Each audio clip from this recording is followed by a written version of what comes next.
నమస్తే, welcome to BRK news. This is Manoj. Telangana రాజకీయాల్లో సంచలనం రేపిన ఫోన్ ట్యాపింగ్ కేసు మరో కీలక మలుపు తిరుగుతుంది. నాడు బీఆర్ఎస్ ప్రభుత్వ హయాంలో ప్రతిపక్ష నేతల ఫోన్లు ట్యాప్ చేశారన్న ఆరోపణలు, అప్పటి పీసీసీ చీఫ్, ప్రస్తుత ముఖ్యమంత్రి రేవంత్ రెడ్డి, బీజేపీ నేత బండి సంజయ్ సహా పలువురు కీలక నాయకులు చేసిన ఫిర్యాదులు ఇవన్నీ ఇప్పుడు సిట్ విచారణలో కీలక అంశాలుగా మారాయి. ప్రభుత్వం మారిన వెంటనే ఫోన్ ట్యాపింగ్పై నిజానిజాలు తేల్చాలని సీఎం రేవంత్ రెడ్డి ప్రత్యేక దర్యాప్తు బృందాన్ని ఏర్పాటు చేశారు. సుమారు 500కు పైగా సాక్షులు విచారణ, బీఆర్ఎస్ పార్టీలో కీలక స్థానాల్లో ఉన్న నేతల వాగ్మూలాలు, చివరికి మాజీ ముఖ్యమంత్రి కేసీఆర్ను సైతం సిట్ ప్రశ్నించడం రాజకీయంగా తీవ్ర చర్చకు దారితీసింది. అసలు ఫోన్లు ఎందుకు ట్యాప్ చేశారు, ఎవరి ఆదేశాలతో ఈ ట్యాపింగ్ జరిగింది, విచారణకు పిలవడమే రాజకీయ కుట్రగా చిత్రీకరిస్తున్నారా, లేదా నిజాలు బయటికి రావడానికే ఈ దర్యాప్తు? ఈ ప్రశ్నలన్నింటికీ సమాధానాలు వెతుకుతున్న సిట్ విచారణపై ఇప్పుడు ఫోకస్ పెరిగింది. ఫోన్ ట్యాపింగ్ ఆరోపణలు కొత్తవి కావు. బీఆర్ఎస్ ప్రభుత్వ హయాంలోనే తమ ఫోన్లు ట్యాప్ అవుతున్నాయని ప్రతిపక్ష నేతలు బహిరంగంగానే ఆరోపించారు. అప్పటి పీసీసీ చీఫ్ రేవంత్ రెడ్డి, నాడు బీజేపీ ఎంపీ బండి సంజయ్, ఇంకా పలువురు నాయకులు తమ గోప్యతకు భంగం కలిగిందని చెప్పుకొచ్చారు. అయితే ప్రభుత్వం మారిన తర్వాత ఈ ఆరోపణలకు రాజకీయ పరిమితి దాటి న్యాయపరమైన దిశలో తీసుకెళ్లాలన్న ఉద్దేశంతోనే సిట్ ఏర్పాటు చేసినట్లు కాంగ్రెస్ ప్రభుత్వం చెబుతుంది. ఇప్పటి వరకు 100 మంది సాక్షులను విచారించిన సిట్ హరీష్ రావు, కేటీఆర్, సంతోష్ రావు వంటి బీఆర్ఎస్ కీలక నేతలతో పాటు చివరకు మాజీ సీఎం కేసీఆర్ వాగ్మూలాన్ని కూడా నమోదు చేసింది. ఇది వ్యక్తిగత కక్ష లేదా అధికార దుర్వినియోగంపై విచారణ, చట్టానికి ఎవరూ అతిథులు కాదన్న వాదనతో ప్రభుత్వం ముందుకు సాగుతుంది. ఇక ప్రతిపక్షం మాత్రం విచారణకు పిలవడాన్నే కుట్రగా చిత్రీకరిస్తూ తీవ్ర అభ్యంతరం వ్యక్తం చేస్తుంది. ఎన్నికల సమయంలో రాజకీయ లబ్ధి కోసమే కాంగ్రెస్ ప్రభుత్వం సిట్ను వాడుకుంటుందని బీఆర్ఎస్ ప్రధానంగా ఆరోపిస్తూ వస్తుంది. అయితే అధికార పార్టీ నేతలు ఈ ఆరోపణలను తీవ్రంగా ఖండిస్తున్నారు. సుప్రీంకోర్టు ఆదేశాల మేరకే కేసును త్వరగా ముగించాలని ప్రభుత్వం భావిస్తుందని స్పష్టం చేస్తున్నారు. అందుకే పాత సిట్ స్థానంలో కొత్త అధికారులు బాధ్యతలు అప్పగించి మార్చిలోపు విచారణ పూర్తి చేసి నివేదిక ఇవ్వాలని సీఎం రేవంత్ రెడ్డి ఆదేశించినట్లు చెబుతున్నారు. ఎన్నికలు వచ్చినా సిట్ తన పని ఆపకుండా కొనసాగిస్తుందని, నిజాలు బయటికి రావాలంటే వేగవంతమైన విచారణ అవసరమని ఇతర పార్టీలు సైతం అభిప్రాయపడుతున్నాయి. మొత్తానికి విచారణకు పిలవడమే తప్ప, లేదా విచారణ నుంచి తప్పించుకునే ప్రయత్నమా? ఫోన్ ట్యాపింగ్ కేసు తెలంగాణ రాజకీయాల్లో ఇంకెన్ని ప్రకంపనలు సృష్టించబోతుందో వేచి చూడాల్సిందే. ఇక ఇదే అంశంపై చర్చించడానికి లైవ్లో మనతో పాటు అనలిస్ట్ అందే సత్యం గారు ఉన్నారు. సత్యం గారు, నమస్తే అండి. నమస్తే అండి. సత్యం గారు, ఎలా చూడొచ్చు అంటారు? ఫోన్ ట్యాపింగ్ అనేది తెలంగాణ రాజకీయాల్లో ప్రకంపనలు సృష్టిస్తుంది. ఏదైతే కాంగ్రెస్ ప్రభుత్వం అధికారంలోకి వచ్చిన 2 ఏళ్ల తర్వాత కూడా ఇది విచారణ ఇంకా కొనసాగుతూనే ఉంది. మనం అనుకునే విధంగా ఎవరైతే గులాబీ బాస్కి మాజీ సీఎం కేసీఆర్ కూడా నోటీసులు అందాయి, ఆయన కూడా విచారణ ఎదుర్కొన్నారు. ఏం చెప్తారు? ఫోన్ ట్యాపింగ్ జరిగిందే నిజం అని చెప్పేసి అన్ని పార్టీల వాళ్ళు అంటున్నారు. జరగలేదనే ధైర్యం ఎవరికి లేదు. ఇప్పుడు అసలు ఫోన్ ట్యాపింగ్ జరగనే లేదు అనేంతవరకు ఎవరు స్టేట్మెంట్ ఇవ్వలే. కొంతమంది అసలు ఈ పార్టీకి అరెస్ట్ చేయాలని అనే పార్టీలు ఉన్నాయి. విచారణ జరగాలి కానీ అది ఎక్కడదని కొంతమంది ఉన్నారు. అసలు పోలీసులు చేశారు కానీ మాకేం సంబంధం అని బీఆర్ఎస్ నాయకులు అంటున్నారు. చేసి ఉండొచ్చు కానీ మాకేం సంబంధం అని బీఆర్ఎస్ నాయకులు అంటున్నారు. ఇట్లా ఎవరి యాంగిల్లో వాళ్ళు సపోర్ట్ చేసుకుంటున్నారు. కానీ అసలు జరగలేదన్న వాళ్ళు లేరు. కాబట్టి జరిగిందనేది నిజమైనప్పుడు ఎందుకు జరిగింది? పోలీసులే ట్యాప్ యంత్రాంగానికి, రాజకీయంగా ఉన్నటువంటి యంత్రాంగానికి లేదా ప్రభుత్వ అధినేతలకు తెలియకుండానే చేసేటట్లయితే అది స్టేట్ సేఫ్టీ కొరకు, లేదా లా అండ్ ఆర్డర్ ప్రొడక్షన్కు, లేదా ఇల్లీగల్గా ఎవరైనా యాంటీ సోషల్ ఎలిమెంట్స్ లేదా ఫండమెంటలిస్టులు, లెఫ్ట్ రైట్ ఇటువంటి డిస్టర్బెన్సెస్ పెద్ద ప్లాన్ ఉందనుకున్నప్పుడు పర్మిషన్ తీసుకొని ట్యాప్ చేయవచ్చు అనేటువంటిది ఇప్పటివరకు మనకు తెలిసినటువంటి అంశం. ఇప్పుడు పోలీసులు ఇచ్చినటువంటి ఇన్ఫర్మేషన్ కన్నా కూడా పెద్ద ఆయనని, రాధాకృష్ణ అండని, ఇంకొకళ్ళు అండని, వీటన్నిటికన్నా కూడా ట్యాప్ చేసినటువంటి దాంట్లో 500 నెంబర్లు ట్యాప్ చేశారు అనేటువంటిది ఎవిడెన్స్ దొరికింది పోలీసులకు. ఆ ఎవిడెన్స్ ఆధారంగా ఎవరెవరి నెంబర్లు అయితే ట్యాప్ చేయబడ్డాయో వాళ్ళందరినీ పిలుస్తున్నారు. అందులో అధికార పక్షం వాళ్ళు ఉన్నారు, ప్రతిపక్షం వాళ్ళు ఉన్నారు, వ్యాపారస్తులు ఉన్నారు, రాజకీయ నాయకులు ఉన్నారు, అనేక మంది ఉన్నారు. కాబట్టి ట్యాప్ జరిగిందనేది నిజం. రెండవది, ఎంక్వైరీ చేస్తున్నప్పుడు అందరిని పిలుస్తున్నప్పుడు సహజంగానే ముఖ్యమంత్రి దగ్గరకు వచ్చే వరకల్లా కాస్త బీఆర్ఎస్ వాళ్ళు మా ముఖ్యమంత్రినే పిలుస్తారా, మా అధినేతనే పిలుస్తారా అనేటువంటిది సహజమే. ఏది ఆ, అంత పెద్ద నేతను పిలుస్తారా అనేది. కానీ గతంలో అనేక మంది ముఖ్యమంత్రుల మీద ఎంక్వైరీ జరిగినాయి, తప్పదు చట్టం ముందల. విభూషణ్ కానించి మొదలు పెడితే అనేక మంది మాజీ ముఖ్యమంత్రుల మీద ఇటువంటి ఎంక్వైరీలు జరిగినాయి. కొన్ని కొట్టేయబడ్డాయి, కొన్ని శిక్షించబడ్డాయి, ఇటువంటివన్నీ జరిగినాయి. కాబట్టి ఇప్పుడు కేసీఆర్కు సంబంధం లేనప్పుడు పెద్ద భయపడాల్సిన పని లేదు. ఏదైనా సంబంధం ఉందని ఎవిడెన్స్ దొరికితే అప్పుడు ఆలోచించాలి. తర్వాత రెండోది, ఆ, చాలా జెంట్లీగా వచ్చి హాజరయ్యాడు. ముందు 20 రమ్మన్నారు, కుదరదు అన్నప్పుడు నందినగర్ వచ్చి ఆ, తను చెప్పినవన్నీ రికార్డు చేసుకున్నారు. కాబట్టి దాన్ని బయట అగ్రెసివ్నెస్ తెట్టడానికి, అగ్రెసివ్గా జనాన్ని తరలించడానికి ఎంత కూడా పొలిటికల్ పార్టీస్ సహజమే అట్లా రియాక్ట్ అవుతాయి. గతంలో ఎవరిని అరెస్ట్ చేసినా అట్లా రియాక్ట్ అయ్యి. కాబట్టి ఇవాళ అరెస్ట్లు ఏమి లేవు, లేకపోతే ఇతరులు లేవు, కేవలం ఎంక్వైరీ కాబట్టి అంత అగ్రెసివ్నెస్ అవసరం లేదు. తర్వాత రెండవది, చట్టం ముందు అందరూ సమానమైనప్పుడు ఎవరైనా రాహుల్ గాంధీ ఈడీ ముందల హాజరైనా, కేసీఆర్ సిట్టు ముందల హాజరైనా ఒకటే. పార్లమెంట్లో ప్రతిపక్ష నాయకుడు కావచ్చు, ఇవాళ అసెంబ్లీలో ప్రతిపక్ష నాయకుడు కావచ్చు. కానీ జ్యుడిషియరీ ముందు మాత్రం అందరూ సమానమే కాబట్టి సహజంగానే ఎంక్వైరీ చేస్తారు. దీని మీద సహజంగానే కేసీఆర్ని ఇబ్బందులు పెడుతారని జనంలో సానుభూతి రావటం కోసం కొంత స్టేట్మెంట్స్ ఉంటాయి. అవి ఎక్స్పెక్టెడ్, అవేం పెద్ద అన్ఎక్స్పెక్టెడ్ కాదు. దానికి కాంగ్రెస్ కౌంటర్ స్టేట్మెంట్లు ఇస్తారు. ఇవన్నీ స్టేట్మెంట్లు ఇవ్వటం, కౌంటర్ స్టేట్మెంట్లు, ఇవన్నీ కూడా ఈ ఎంక్వైరీ అయిపోయిన దానిక ఇటువంటివి ఉంటూనే ఉంటాయి. కాబట్టి దీనిలో చాలా పెద్దగా చూడాల్సినటువంటి అవసరం లేదు, సాధారణంగానే తీసుకోవటం అవసరం. ప్రజల్లో ఎక్కువ ఉన్నప్పుడు కొంత రియాక్షన్ ఎక్కువ ఉంటుంది. సహజంగానే కేటీఆర్ని పిలిస్తే ఉన్నదానికన్నా హరీష్ రావుని పిలిస్తే ఎక్కువ రియాక్షన్ ఉంటుంది. హరీష్ రావుని పిలిచిన దానికన్నా కేసీఆర్ని పిలిస్తే ఇంకొంత రియాక్షన్ ఎక్కువ ఉంటుంది. ప్రజల్లో వాళ్ళ యొక్క గౌరవం స్థాయిని బట్టి స్పందిస్తుంటారు. కానీ ఇది ఎంక్వైరీ కాక తప్పదు. ఎందుకంటే వాస్తవానికి ఇది చాలా పెద్ద కేసు. ఇటువంటి టెలిగ్రాఫిక్ చట్టం ప్రకారమైన, లేకపోతే గతంలో రామకృష్ణ హెగ్డే రాజీనామా చేయాల్సి వచ్చింది. ఇప్పుడు కూడా అటువంటిది ఏదైనా ఆరోపణలు ఇస్తే అది చాలా పెద్ద సీరియస్ ఇష్యూ అవుతుంది. ఇది 2 ఏళ్ల సంది నడిచి పాత పడింది. కాబట్టి కొత్త రియాక్షన్స్ ఏం లేవు. కాబట్టి ఆ ఆస్పెక్ట్ని ఆలోచించాలి తప్ప పొలిటికల్ అగ్రెషన్ తోటి మనం కూడా ఆలోచిస్తే ఇది ఒకరినొకరు రెచ్చగొట్టుడుకు తప్ప ఇంకోటి లేదు. లేదా పోలీసుల మీద తోసేసి అందరు తప్పించుకునేందుకు ప్రయత్నాలు చేస్తారు అన్నటువంటి విషయం మనకు అర్థమవుతూనే ఉంటుంది. కానీ పోలీసులు ఇంతమంది అవసరమా? వాళ్ళకు పొలిటికల్ లీడర్స్ ఈ ఎలక్షన్లో చేయటం, తర్వాత ట్రాప్ చేయటం, ఎమ్మెల్యేలు, ఇటువంటివన్నీ జరిగినాయి. కాబట్టి ఇంత పోలీసులకు అవసరం ఉండదు. సాధారణంగా ఎస్ఐబి వాళ్ళు మావోయిస్టులేవో లేకపోతే ఇంకా ఏదన్నా అడ్వెంచరిస్టులు నంబర్లు చాప్ చేస్తే వేరే విషయం. కాబట్టి ఎవిడెన్స్లు ఉంటే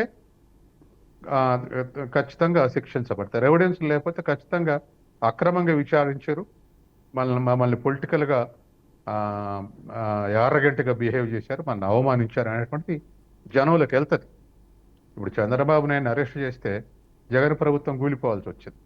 అబ్సల్యూట్ మెజారిటీ గ్రామ పంచాయతీ ఎన్నికలు జాగ్రత్త కూడా ఎందుకు వచ్చిందంటే పెద్ద మనుషులను లోడ పెట్టిరండి.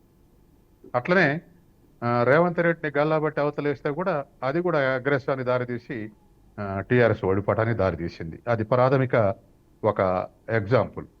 ఇప్పుడు కూడా కేసీఆర్ని ఇంటి మీద పడి అరెస్ట్ చేయటం, లేదా తీసుకుపోయి జైల్లో పెడితే ఖచ్చితంగా సానుభూతి ఉంటుంది. అట్లా కాకుండా ప్రొసీజర్ల ప్రకారం ఎంక్వైరీ చేసి ఎంక్వైరీలో కోర్టు నిర్ధారిస్తే, కోర్టు నిర్ధారణ రుజువైతే అప్పుడు యాక్షన్ తీసుకోవటం వేరు. డైరెక్ట్ అరెస్ట్ చేస్తే ఇది పొలిటికల్ వెంజెన్స్గానే భావిస్తారు ప్రజలు. ప్రభుత్వం మాకు ఆ ఉద్దేశం లేదన్నా భావిస్తారు. ఈ తరహాలోనే ఫోన్ ట్యాపింగ్ లో మాజీ సీఎం కేసీఆర్ని కూడా అరెస్ట్ చేసే అవకాశం ఉందంటారా సత్యం గారు? రుజువు అయితే అరెస్ట్ ఉంది. ఎవరైనా దీనికి అతీతం కాదు కదా. రుజువు అయితే ఇప్పుడు ఎవిడెన్స్లు ప్రొడ్యూస్ చేస్తే కోర్టు ముందు ప్రభుత్వానికి తెలుసు, పోలీసులకు తెలుసు. ఎవిడెన్స్ రుజువు అయితే ఎవరినైనా అరెస్ట్ చేసేటువంటి అవకాశం ఉంది. దానికి పెద్దగా అతీతం అని భావించాల్సిన అవసరం లేదు. పొలిటికల్గా పాజిటివ్ ఎఫెక్ట్ ఉండొచ్చు, నెగిటివ్ ఎఫెక్ట్ ఉండొచ్చు. సాధారణంగా 70 ఏళ్ళు దాటిన పెద్ద మనుషులను అరెస్ట్ చేస్తే సానుభూతే వస్తుంది పొలిటికల్గా ఆలోచిస్తే. అట్టగాదు టెక్నికల్ ఎవిడెన్స్ల ప్రకారం అరెస్ట్ చేయాల్సి వస్తే చేయాల్సి వస్తుంది. కాబట్టి రెండు డిఫరెంట్ థింగ్స్. ఆ విధంగానే ఆలోచించాలి. సపోజ్ ఇవాళ కేటీఆర్ సజ్జనారు ఇల్లీగల్ ట్యాపింగ్ అన్నందుకు నువ్వెవరు ఇల్లీగల్ ట్యాపింగ్ అనటానికి అది కోర్టు తీర్చాలని స్టేట్మెంట్స్ ఇచ్చారు. ఇల్లీగల్ ట్యాపింగ్ కాబట్టి మరి ట్యాపింగ్ జరిగింది నిజమైనప్పుడు లీగల్ ట్యాపింగే ఎవిడెన్స్ లీగల్ ట్యాపింగే అనేటువంటి ఎవిడెన్స్లు ఇస్తే ఇదంతా పోద్ది. కాబట్టి ట్యాపింగ్ జరిగింది నిజమైనప్పుడు మరి లీగల్ ట్యాపింగ్ కానప్పుడు ఇల్లీగల్ ట్యాపింగ్ కిందకే వస్తుంది. అందుకని సహజంగానే ఈ రియాక్షన్స్ అన్ని పాజిటివ్ నెగిటివ్ రియాక్షన్స్ చాలా చూడాల్సి వస్తుంది. ఎందుకంటే ఇష్యూ పొలిటిసైజ్ అయిన తర్వాత ఈ రోజుల్లో ఏ ఇష్యూ పొలిటిసైజ్ కాకుండా లేదు. అన్ని విషయాలు పొలిటిసైజ్ అవుతాయి. దాని నుంచి నెగిటివ్ ఎఫెక్టివ్ పాజిటివ్ ఎఫెక్ట్స్ కూడా ఉంటాయి. కాబట్టి ఆ ఆస్పెక్ట్లనే మనం చూడాలి తప్ప ఇప్పుడు టెక్నికల్గా చూసినప్పుడు దాన్ని ఎవరు తీసేయలేరు. బయట మీడియాలో అదరగొట్టవచ్చు, లేదా సమర్థించుకోవచ్చు, లేదా నిందలేయచ్చు. కానీ టెక్నికల్ ఎవిడెన్స్లు ఉన్నాక ఇవన్నీ పనికిరావు, ఎవాపరేట్ అయిపోతాయి. కోర్టు ముందర అవే నిలబడతాయి. సత్యం గారు, పొలిటికల్గా రేవంత్ రెడ్డి ఆలోచిస్తే సీఎం రేవంత్ రెడ్డి కేసీఆర్ అరెస్ట్ అయ్యేటువంటి అవకాశాలు ఉంటాయి. లేదని అంటే మీరు చెప్తున్న విధంగా ప్రధానంగా ఆ దిశలోకి వెళ్ళకపోతే ప్రధానంగా ఆయన్ని అట్లనే కంటిన్యూ చేస్తే పొలిటికల్గా అయితే సింపతి వస్తుంది. మోస్ట్లీ ఏ రాజకీయ నాయకుడైనా ప్రజాప్రతినిధులైనా మనం చూస్తున్నాం. గతంలో కూడా నంద్యాలలో చంద్రబాబు నాయుడుని అరెస్ట్ చేసినప్పుడు కానీ, ఆ తర్వాత పీసీ చీఫ్ సీఎం ఎవరైతే ఇప్పుడు ప్రస్తుత సీఎం రేవంత్ రెడ్డి, ఆయనకు కూడా ఒక సింపతి అనేది వచ్చింది. మరి కేసీఆర్ని ఆ స్థాయిలో ఆయన్ని కూడా అరెస్ట్ చేస్తే మరి వచ్చేటువంటి అవకాశం ఉందంటారా? అంతటి సాహసం చేసేటువంటి అవకాశం ఉందా? ఖచ్చితంగా పెద్ద మనుషులను అరెస్ట్ చేస్తే సానుభూతి వస్తుంది. ఎందుకంటే ఎమర్జెన్సీలో జార్జ్ ఫెర్నాండెజ్ జైలు నుంచే గెలిచిండు. తర్వాత ఆంధ్రప్రదేశ్లో చాలా మంది కమ్యూనిస్ట్ నాయకులు ఆనాడ జైళ్ళలో ఉండే గెలిచారు. తరిమల్లాగిరెడ్డి కూడా జైల్లో ఉండే గెలిచాడు. కాబట్టి సహజంగానే అరెస్ట్ చేసిన వాళ్ళ సానుభూతి ఉంటుంది. యంగ్స్టర్స్ని అరెస్ట్ చేస్తే అంత పెద్ద సానుభూతి రాదు. మనం కవితను చూసాం కదా.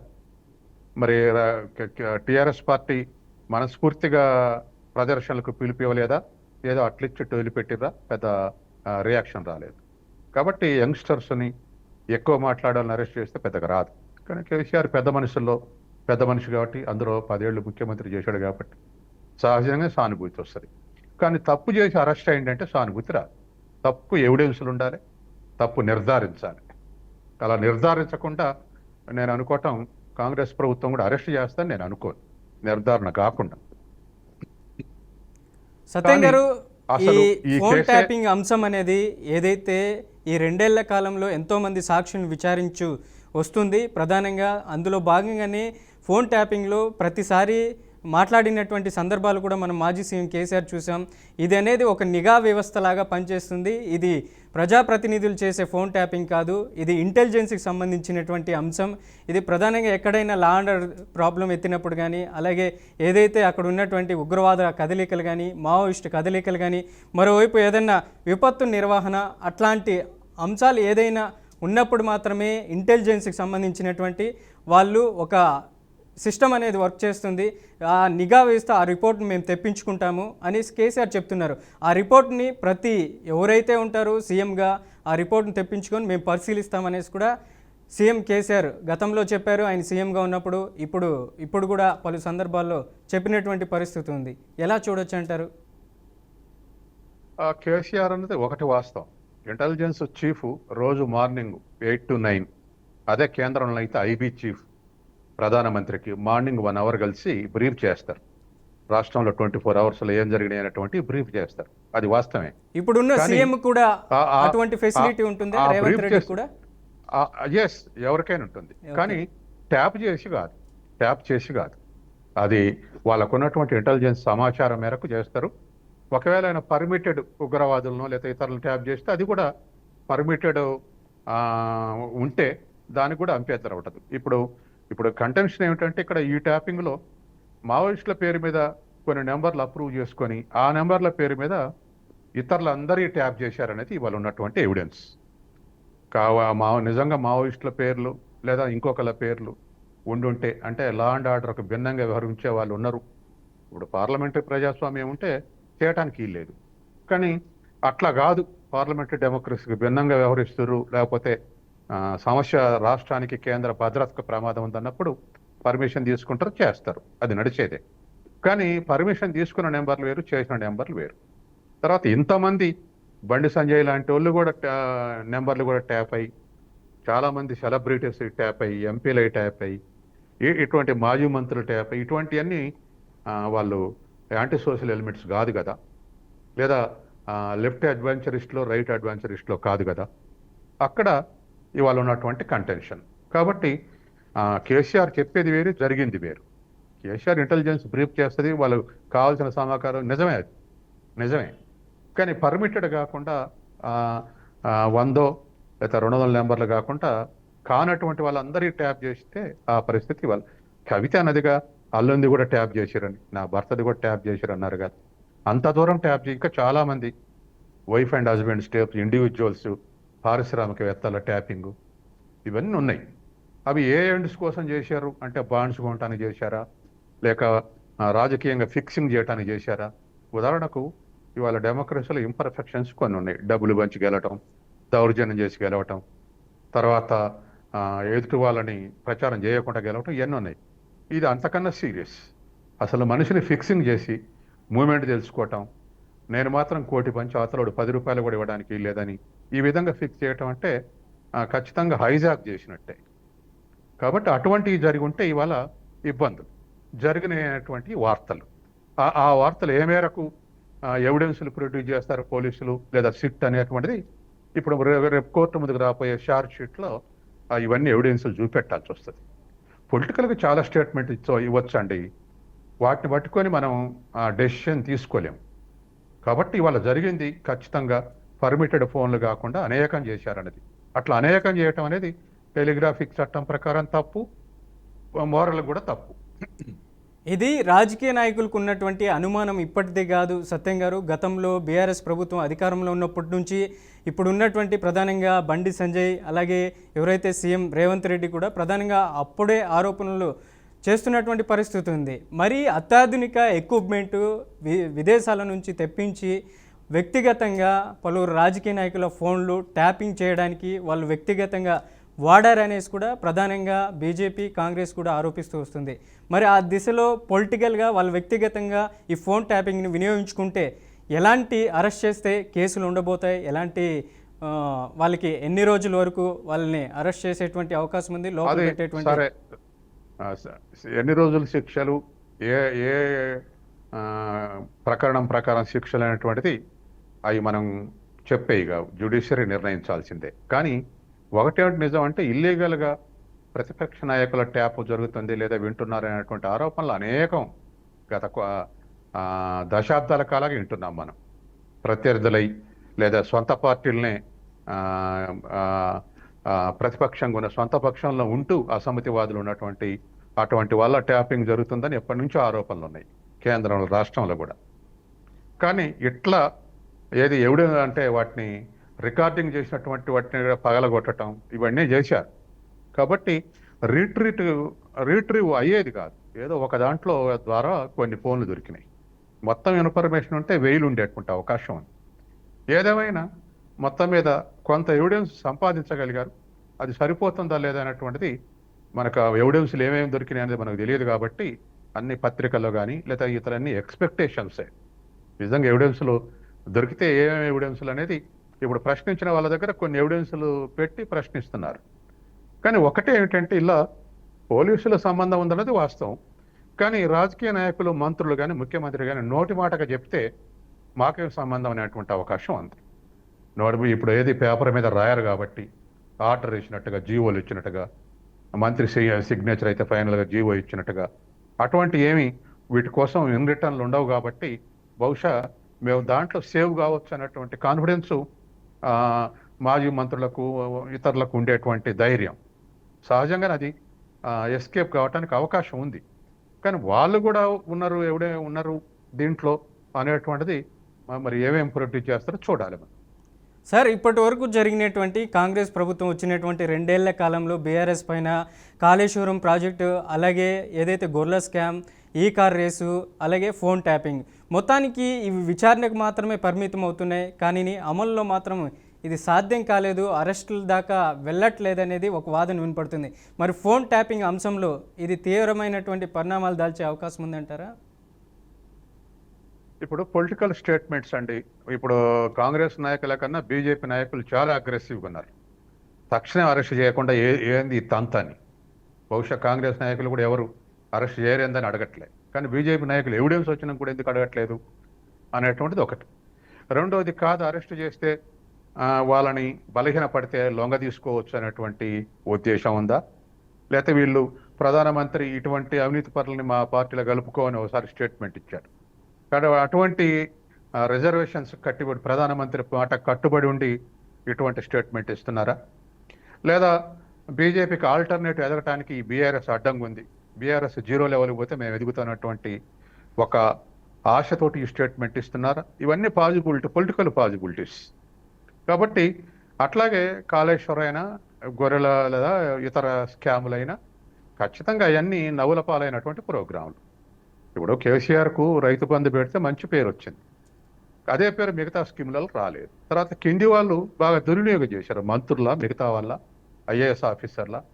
ఎందుకంటే గొర్రెలు ఆఖరికి 2 వీలర్ల మీద కూడా ధరించినట్టు నెంబర్లు దొరికినాయి.